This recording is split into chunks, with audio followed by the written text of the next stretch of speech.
What is up, YouTube? Thanks for joining me today. I hope everyone is well. So in this video, we are going to be looking at a student of the Elite Academy who's generating £6,000 plus in revenue per month from a single product. And we're going to be talking about their plans to expand into Europe to potentially triple those sales figures to £18,000 per month. Going to be breaking down to you what the plan is, how it can be done, and the benefits of launching into Europe. So I hope you guys enjoy the video. Please comment below, make sure your post notifications are turned on, and I'll see you guys in the next one.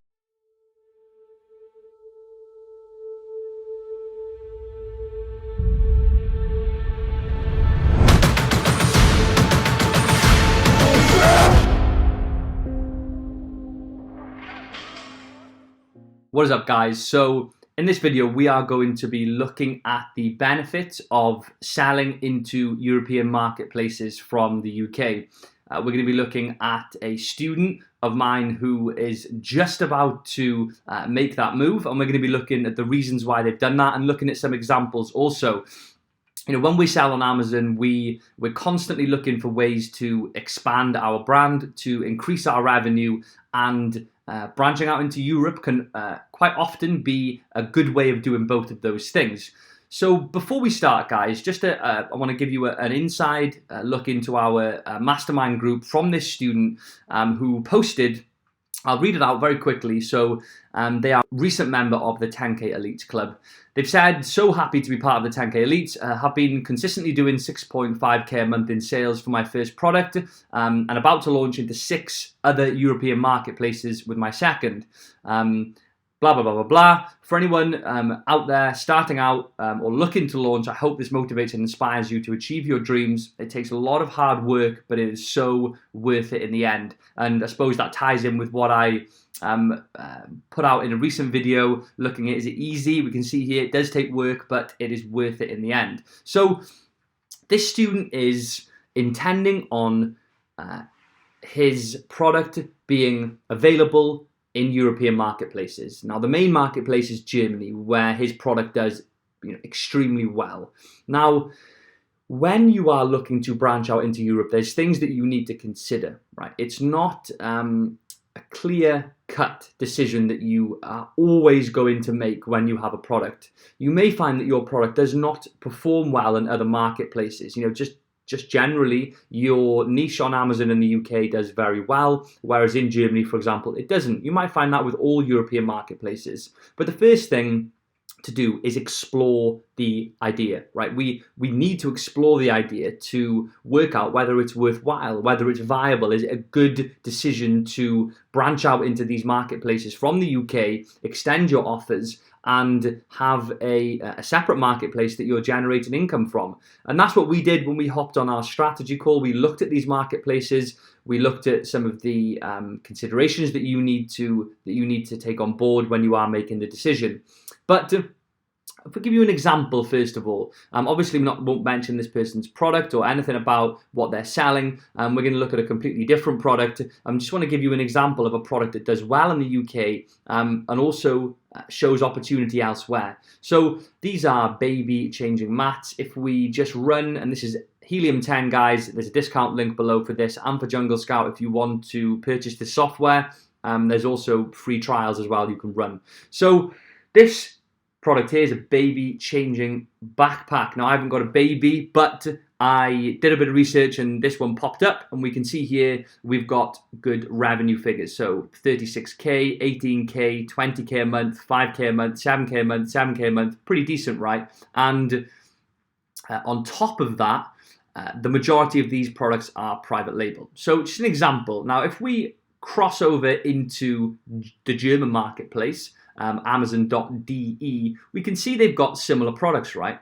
And if we look at the software x-ray here at these as well, we can see here, this is in euros, we've got similar figures, right? 8,000 euros a month, 6,000 euros a month, 12,000 euros a month, 26,000 euros a month.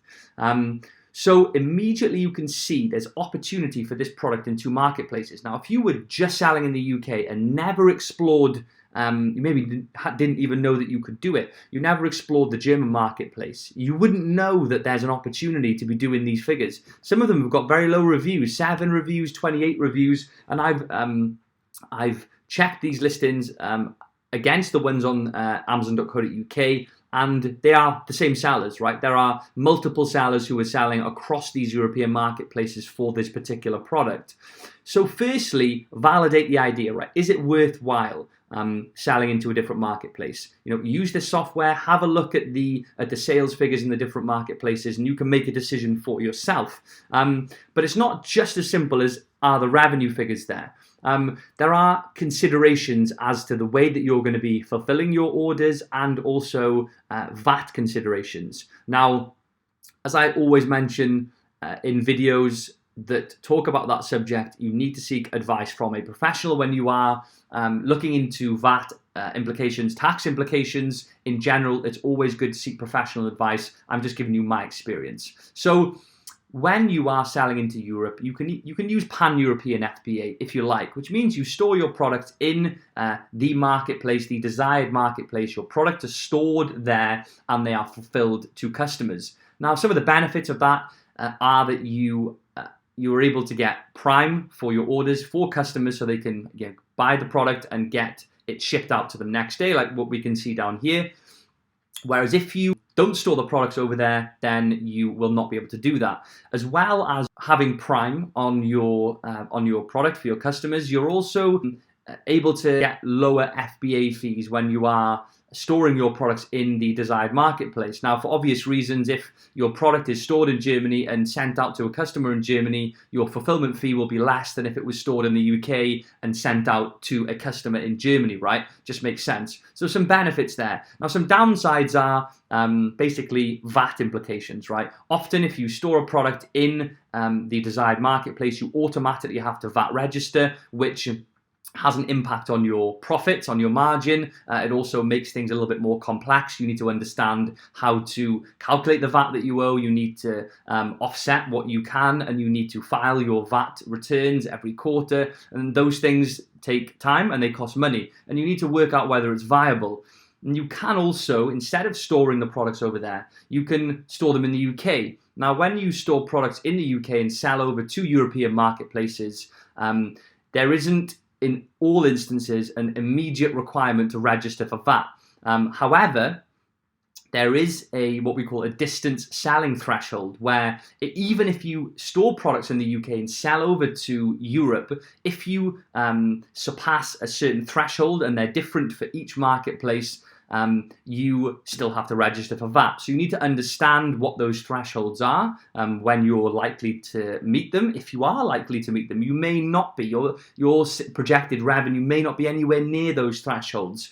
But it's really important to understand the ins and outs of how it works. Now, cross-listing is not that difficult. They don't make it easy for sellers on Seller Central. When you look at how to do it, it seems very complex. But it's not. It's extremely easy to extend your offers. You use the Build International Listing tool. You create the listing, you link the ASIN up, and the offer will be extended. Or you can use Pan-European FBA. There are other options also, but it's important to do your research into it, right? Now, that doesn't take away from the fact that we decided for this student that it is absolutely the correct move for their product. Their product is doing more than £6,500 in sales in Germany, and it's also doing considerable figures in other European marketplaces. Now, they're going to have to put work in to get reviews. They are having their listing translated as we speak by a freelancer on Fiverr, doing all their keyword research. But we are projecting sales to double, if not triple, over the next 6 months once they establish themselves for their niche. The niche is good, reviews are low, and it looks extremely exciting. So I just wanted to give you guys an insight, right, into European marketplaces, things that you need to think about, but just make sure that you explore the idea. I usually advise students to establish their brand in the UK first, get a bit of experience selling and understanding how it works, and then very shortly after, dipping your toes into, exploring the idea of selling into Europe, because it can be very, very lucrative as long as you have done your research properly and you understand the drawbacks and the benefits, and you weigh them up together, and whether or not it's a good or bad decision to make. So just a quick one, guys, looking at that. If you've got any questions about selling into Europe, or you want a video possibly on how to cross-list into those marketplaces, I can put a video up on that. We've got one in the course, in the academy, but I can put one on YouTube for you guys. Please like the video. Let me know if you've got any questions, and I'll see you guys in the next one.